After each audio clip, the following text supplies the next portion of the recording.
Hi, welcome to FtBCon3. This is the panel called Secular Symbiosis, and it's actually the first panel of our SSA track. The SSA, or the Secular Student Alliance, is an organization based in Columbus that supports secular students all over the country. I was involved with them in college. It was really great. So we have here Kelley and Gordon. Kelley is the Communications Associate for the SSA, and Gordon, I don't know your job title actually. I do lots of stuff. Okay, and Gordon does lots of stuff for the SSA. So this is going to be, they have a video series called Secular Startup where they give advice to students starting secular groups, making them work. So they're going to talk to you about that. Yeah. Awesome. Yes, we are. So yeah, we run a sort of video advice series called Secular Startup that runs on a theoretic bi-weekly basis. So generally what we do is we share a bunch of best practices based on experience and things that we've seen in the field and that kind of thing. So today we are talking about cooperation between on-campus and off-campus groups, as it is titled Secular Symbiosis. And who we are. Because we like alliteration and puns and things.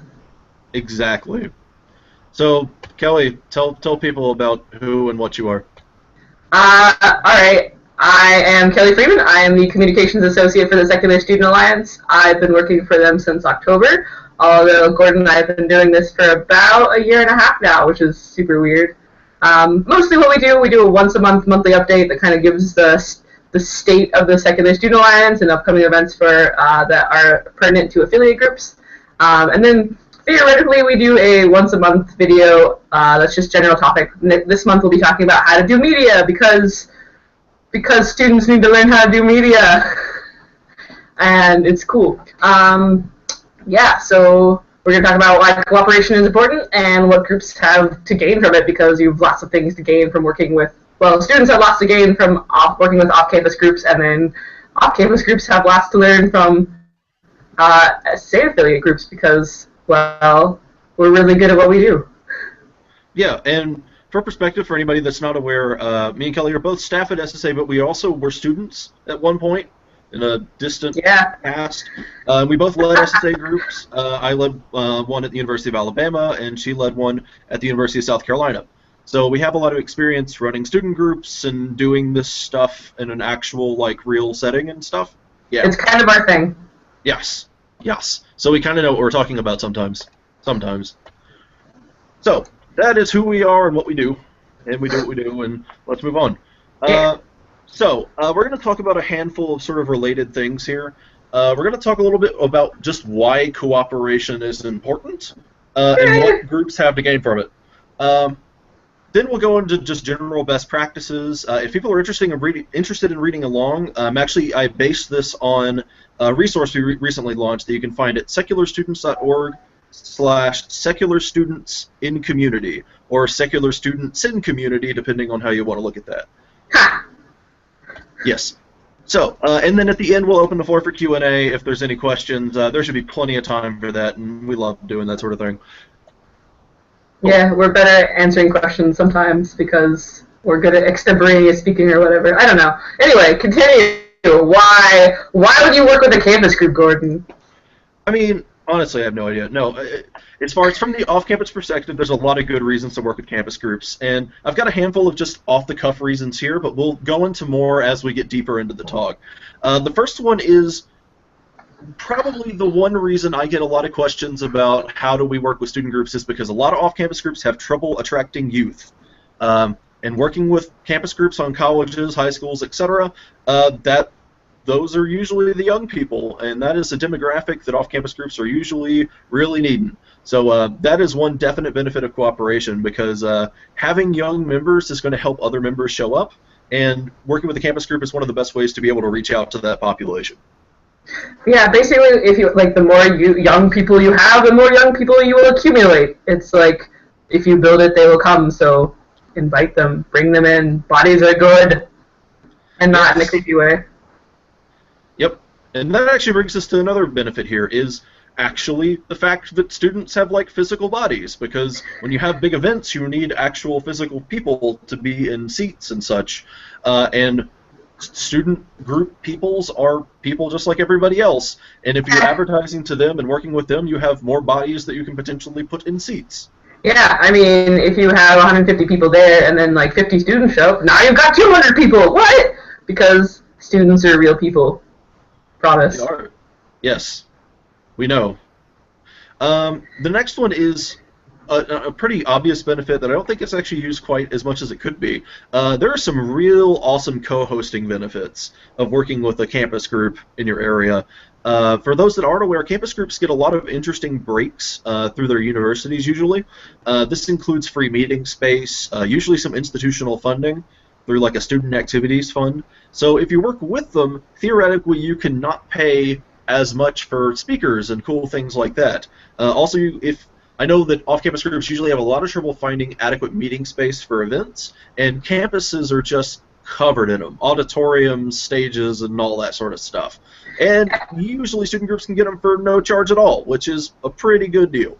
It's actually really frustrating to work with off-campus groups sometimes that are like, we want to have this conference at a hotel and spend 10 grand on the venue, whereas student groups that were doing the same kind of stuff would pay maybe $200 for the same size space.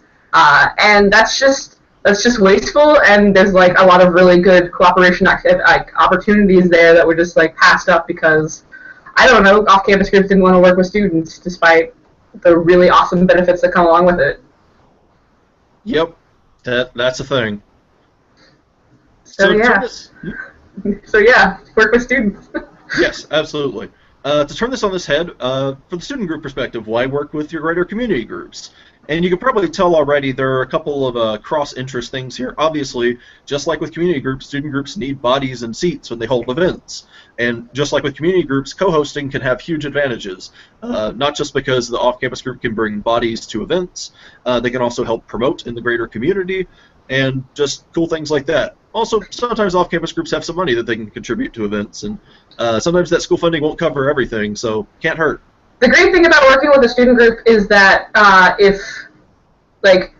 you have asked them to host a speaker on their campus, but you're willing to provide the money, like, they have the time to devote to it. They have the time to print out posters, to get to contact the speaker, to set up the room, to do all of the footwork. Whereas basically off-campus groups can just kind of fund it. So that's the thing about students versus off-campus groups. The students have all this time and energy and passion, but no money, and off-campus groups often have the passion and the money, but no time. So that's kind of like working in a symbiotic relationship. Hell yeah! Yay! Yes, symbiotic relationships in the sense of like mutual beneficial relationships. I think most people know what that means, but might as well state it.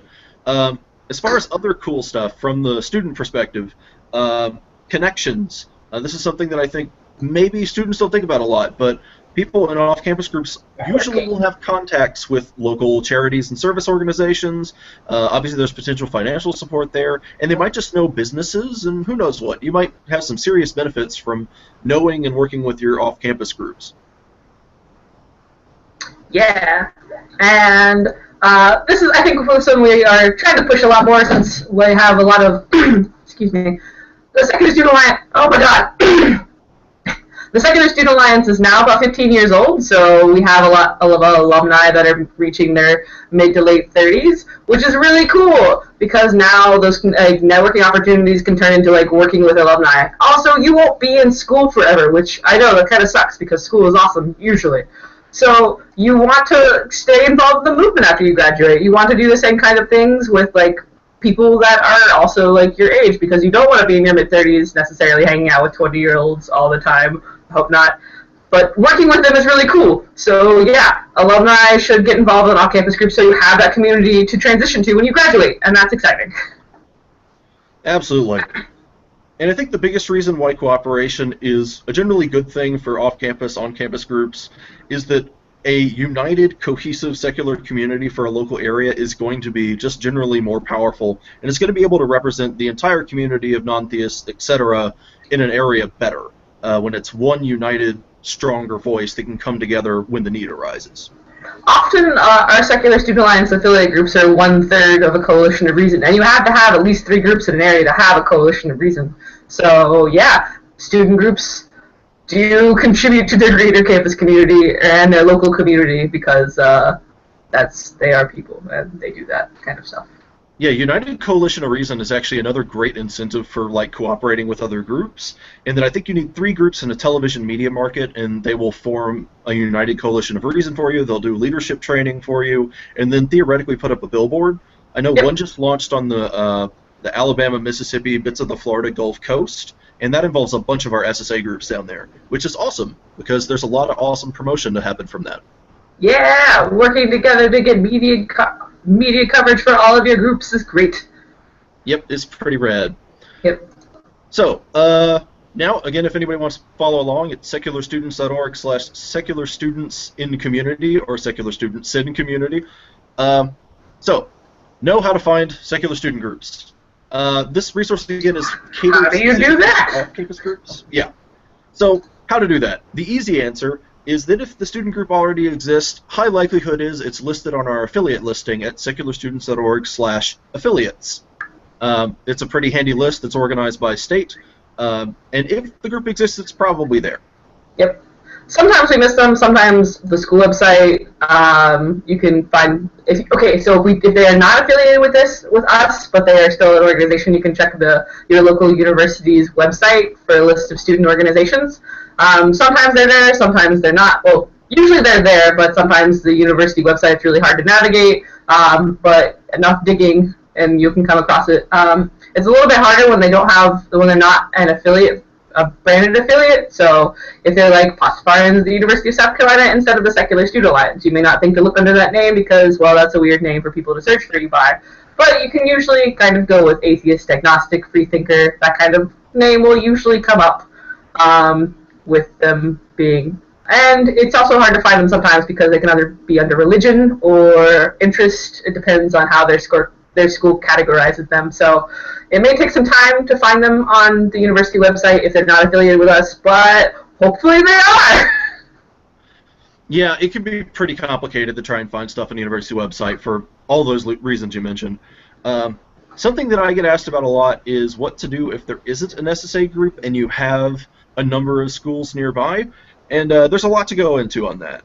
First off, we have a sort of group starting philosophy here at the Secular Student Alliance based on our previous experience and experiments to a certain degree. We found that it takes a passionate student on the ground for a student group to actually work. So doing this top-down sort of thing where you try to like go in and start a group, it's just not, there's no foundation to it. It doesn't really work that way, and there's not really any longevity to find there. So typically what we do is through word of mouth, people come to us, and then we help sort of fan the flames of interest. But that doesn't mean you can't reach out. I would recommend if you want to try and help start a group is to advertise in the areas of campuses.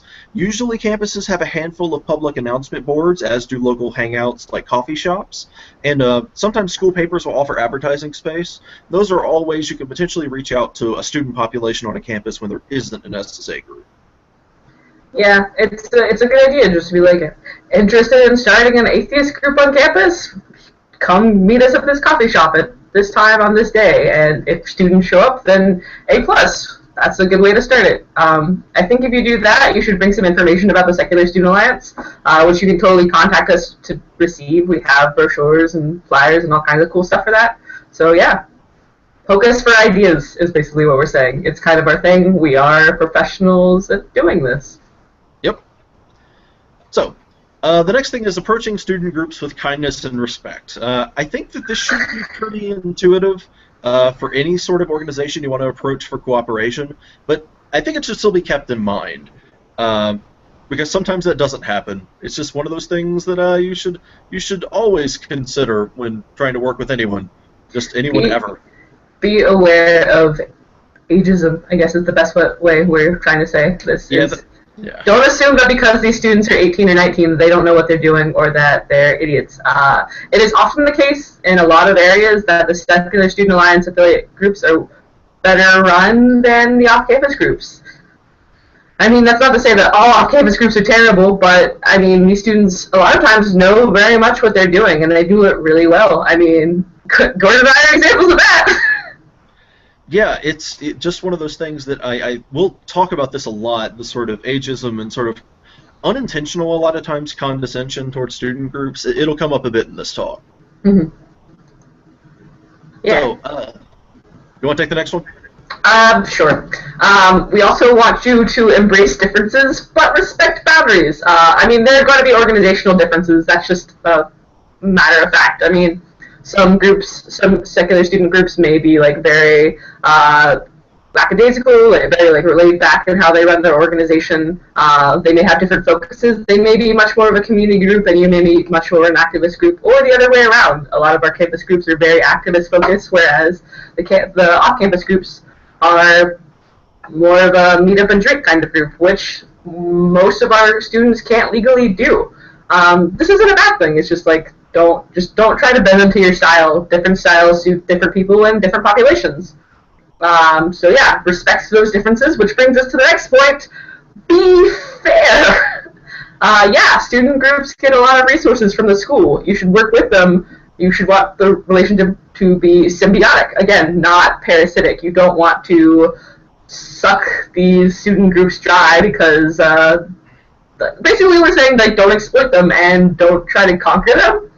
But the same goes for campus groups. Don't just keep up with your local community group because they offer to buy you pizza. It's a two-way street, and you guys have to work together, not try and conquer each other. Yeah, believe it or not, I've seen that happen before, where an off-campus group sort of took over the on-campus group and sort of made them a secondary location so they could get free meeting space. That's not the way to do this. Yeah, if the on-campus group exists solely to cater to your needs, then you have done something wrong. Yeah, definitely. So the next sort of section here is groups should always be a safe space, which this is a good thing to follow in general. You should have ground rules for behavior for your meetings and events. And that includes physical and online spaces. I think a lot of people forget about that. You need to have some sort of posting guidelines for your any sort of Facebook or forum.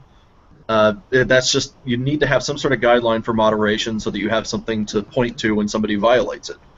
But yeah, all of this stuff needs to be made absolutely clear both ways. The on-campus group needs to know what the policies are for the off-campus group, what is appropriate and not appropriate for their meeting spaces and interaction spaces, and it goes the other way too.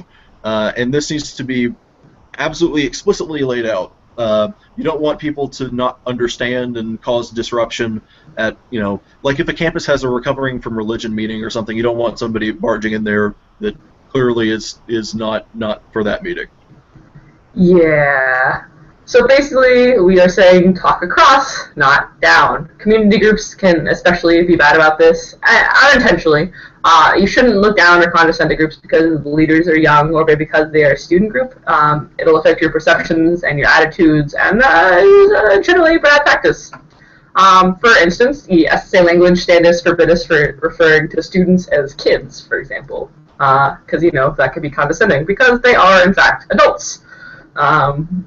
At least our college campus groups are, but I mean, I would still refrain from referring to high school groups should you work with them as kids, because they are pretty mature and pretty good at what they do.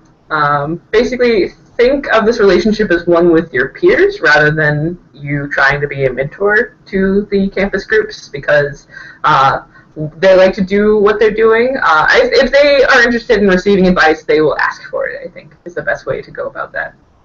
And I think a lot of off-campus group leaders get thrown off here, either because they look at the leaders of the campus groups as younger and less experienced, or because they see the campus as a subset of the greater community that they run the group for. But really, it makes a huge difference to just have it in your mind that this is a relationship between peers. It will affect your body language, the way you interact. It will make things better. I assure you of it.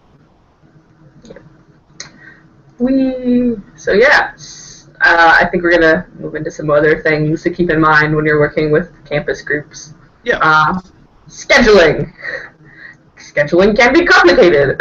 Campus schedules especially, but you kind of want to keep them in mind when you are planning events that you think students would be interested in and or want to cooperate with. Finals and midterms and breaks like fall break or spring break.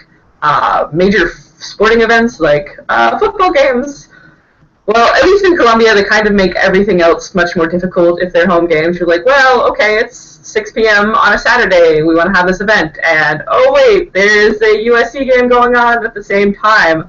Nobody can actually even reach our event, let alone, like, work with us to put it on. Like, it's a sad time. Don't do that. It really does depend on the school what these potential interruptions might be. You got to keep in mind some schools work on semesters, others on quarters, and some schools take some sporting events much more seriously than others. Like I imagine it, like University of Kentucky, basketball might be a disruption that students might not be able to make meetings, whereas at Alabama, football's obviously shuts down the entire town. But yeah, just being aware of sort of the student schedule will help you, keep an idea. If you want to have an event where you specifically think students will be interested in being there, make sure to, either check in with the group or take a look at the university schedule. Yep. You also want to support from a distance. There's nothing wrong with offering advice or support, but it should be done pretty hands-off. Like, don't impose stuff on student groups, but let them know you're there.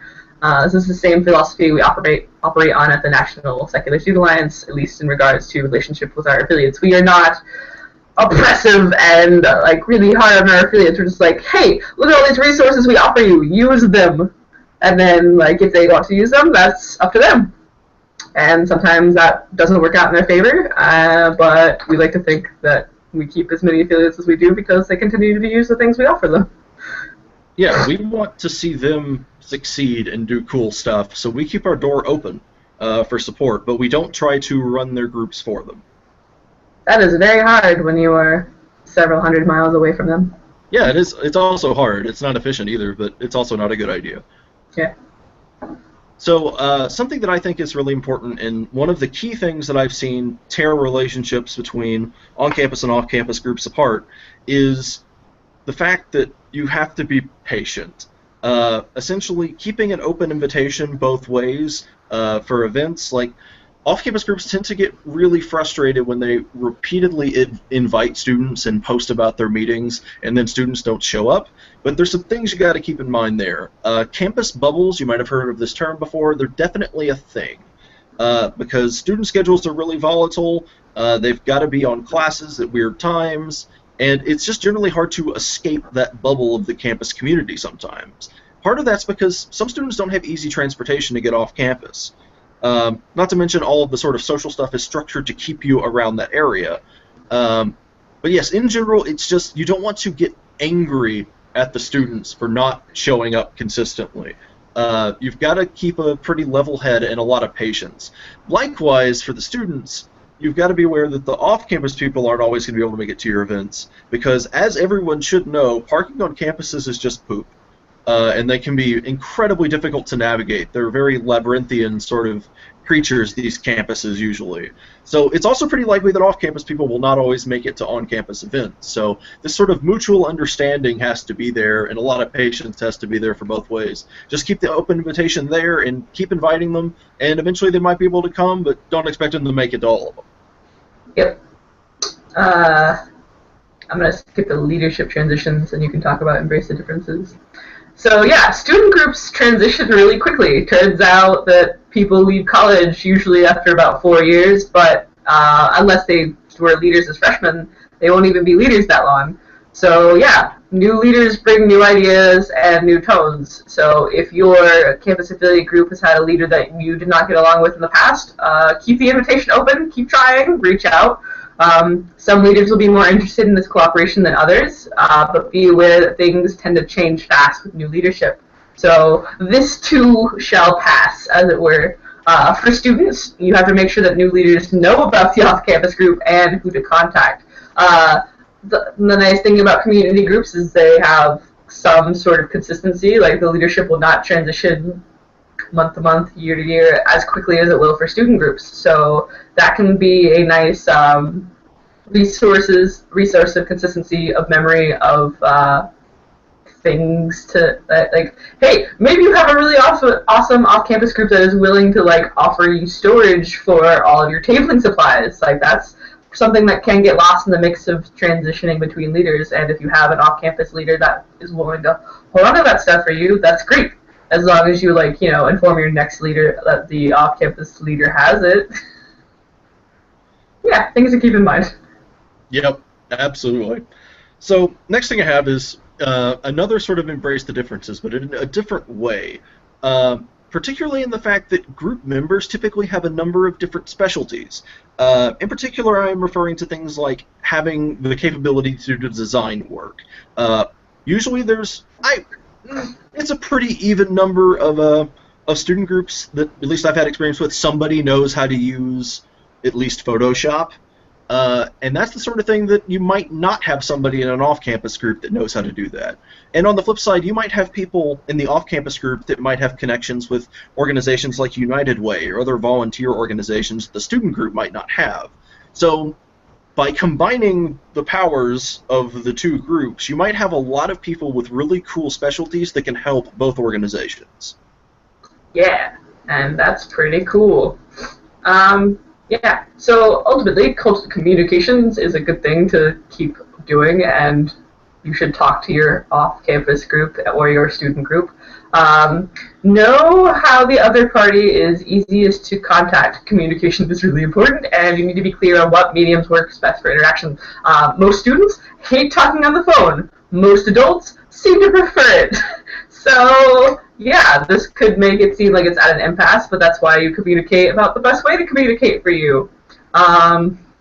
Yeah, almost all the best practices here relate to communicating effectively between leaders and groups. It's kind of an essential thing for the relationship. So, yeah, students may hate talking on the phone, but it's a good skill for them to learn, and so call them and leave a message. Students need to learn how to phone sometimes. Also, students, if you're an off-campus group person and you don't like to check your email, but that's the student's way of communication, you should learn to check your email. Basically, what I'm saying is any way of successfully communicating between the community and the campus group is the way you should be communicating. I'm an advocate of all forms of communication, but then again, I work in communication. So, yeah, I might be a little biased. Yeah, I mean, even on our like affiliation renewals where we get updates from all of our groups every semester, we actually have a section on there that's like, how do you want to be contacted, and like things like whether they prefer email or phone or whatever, because that actually makes a big difference.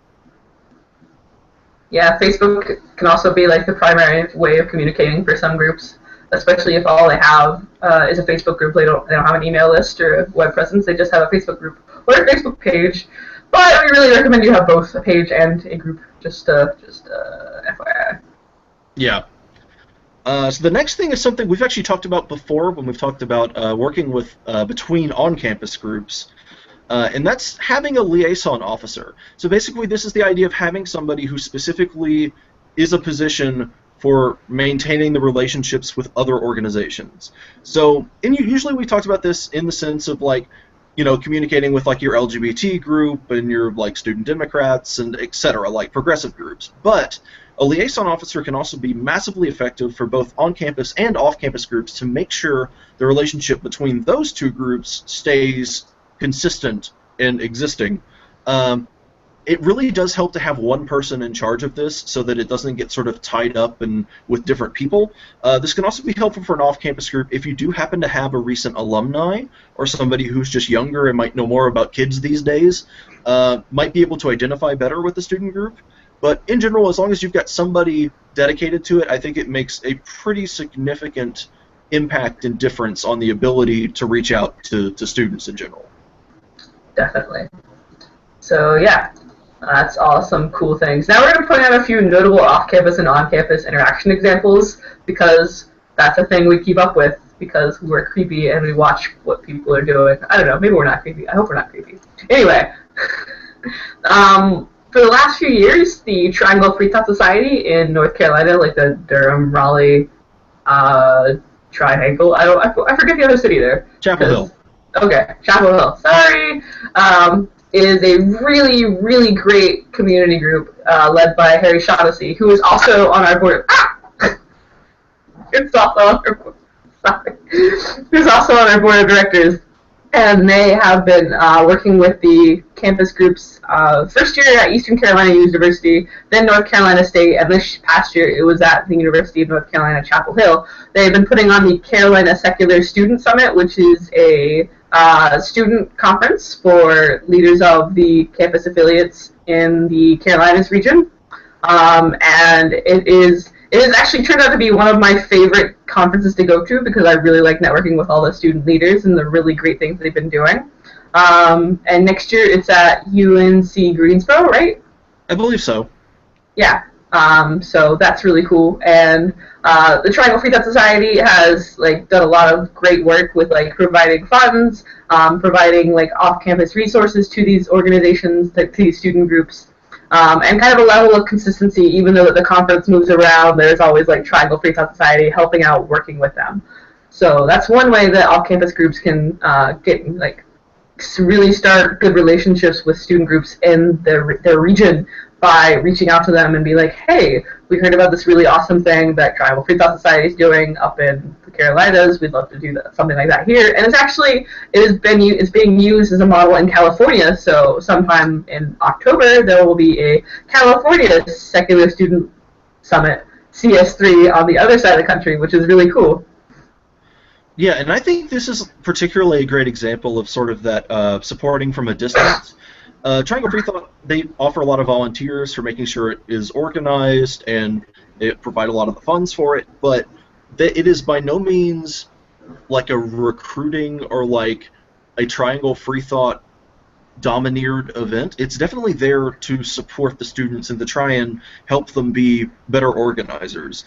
It is really, really fantastic, just in general. And just to call out Triangle Free Thought again, they also have done this thing, and again, this is a really good example of sort of finding sort of where the connections are. A bunch of the student groups and Triangle Free Thought worked together for their last few Light the Night walks. I think they did it in Raleigh. I don't know. In any case, somewhere in the Triangle, and they've been able to work together really well on that, and I think that's just awesome, working together and stuff. It is. Really, Triangle Free Thought Society is A+. They are a great group. One way that your off-campus group can get involved with Secular Student Alliance affiliates is if you have children that are old enough to be in SSA affiliates, you can reach out to their groups. Yeah, because Harry, his daughter Grace, was a student at the University of North Carolina Greensboro. So yeah, it's an easy way to forge those relationships but also don't take advantage of the power dynamic because that's rude. Yep. Yeah. So we also have the University of Nevada, Reno, and the Reno Freethinkers are pairing together for their upcoming Reno Darwin Day. So yeah, this is a upcoming opportunity if you are looking for something to work with your SSA affiliate or community group with, is Darwin Day. There are hundreds of events all over the country. You should go to darwinday.org, which has been recently rebranded and has a gorgeous new website, and plan an event. It could be something as chill as a birthday party for Darwin, or you could work together and have lectures from biology professors or something cool like that. But if you do that, make sure you put your event on Darwin Day. Yay! Absolutely. And we already mentioned the United Coalition of Reason a little bit, but I think it's worth noting again, this is a great way to get to know the other organizations in your community with the sort of incentive behind it of getting a billboard. And these are all over the country now, but if one isn't in your area, this is really worth looking into. Because obviously there's massive promotional advantages, but you'll also get to know the other leaders in the area, and this is a great sort of catalyst to building up those relationships. Or if you already know your student group or off-campus group, then this is a way to sort of continue it on a sort of mutual project. You say mutual weird. Hey, I say lots of things weird. Yeah. So, yeah, basically, if you want to reach out to students, we can do our best to advise you. But we don't overload our affiliates. We're not dictators of our affiliates by any stretch of the imagination. We support them, but don't operate them, and they vary from group to group significantly. There are levels of experience. There are groups that have literally only been around for a month, and then there are groups that have been institutions on their campuses since 1991. So you have to not have any expectations when you go into working with an affiliate group. Yeah, and you also can't, again, you can't expect us to, like, tell them to absolutely work with you, because that's not how our relationship works. But we can give you some best practices, just like we did here, and we're always up to try and help out to help you reach out to students. It's an important thing. Again, we're big fans of the local cohesion model of organizing, creating stronger communities and all that jazz. And if you know of a group that's had successful working with an SSA affiliate in the past, try and reach out to them and see what works for them. Yep. Yeah. So I guess at this point, we've got plenty of time if people have questions. So, woo, questions and stuff. No question? Cool. Sorry, I had to turn all that back on. I'm not seeing any questions in the chat room right now, but let me check in with them. Sometimes they don't ask until I remind them. You can ask us like any questions. It doesn't even have to be related to this. Nah, I mean, we do panels just general student running things, so yeah. I guess if you don't have any questions about this right now, you should still check out our conference for SSA, which is, information about that's open, so you can go to secularstudents.org/2015con. We'll be doing a panel there, too. Yep, it'll basically be a live one of these, kind of like this, but will be, in physical form, I guess. I have a question. Oh, good. What's that? Any insider info on who's going to speak at SSACon? Yeah, actually, we have a list of some of our speakers already up hold on, let me find out the link real quick. I think it's secularstudents.org/2015con/speakers. So let me find that out. Yep, that's totally a link. Sweet. We have a really great lineup this year so far. I know that Adam Lee is speaking, and there is Alicia Brooks she leads the Southern Poverty Law Center's outreach efforts on key initiatives and social justice issues. Marcia Botzer, who has served the LGBT and progressive community in various roles for over 30 years. We have a lot of really, Candace Gorham, she wrote a really awesome book called, and she started the Ebony Exodus Project. I'm really good at words today. I don't know if you noticed. I noticed. Yeah. So Daryl Ray will be there, and he's going to do an all-day workshop on, is it Friday, Gordon, that he's doing a workshop? I think that's right. In any case, if you're really interested in doing some hardcore organizing training, that'll be a good one for you. So we have, and that's just that's the list of speakers thus far. We're going to be adding speakers as the year goes on, and then we also have an infinitesimal amount of student speakers that can apply and talk about really awesome topics. Various SSA staff will, of course, be speaking because that's a thing we do. But it's going to be a good time. And I'm pretty sure the conference shirts are going to be purple this year, so I'm really pumped about that. Ooh, that excites me. I know, right? I like purple. Is there going to be an East and a Weston again this year? No, we only have one conference this summer. Oh.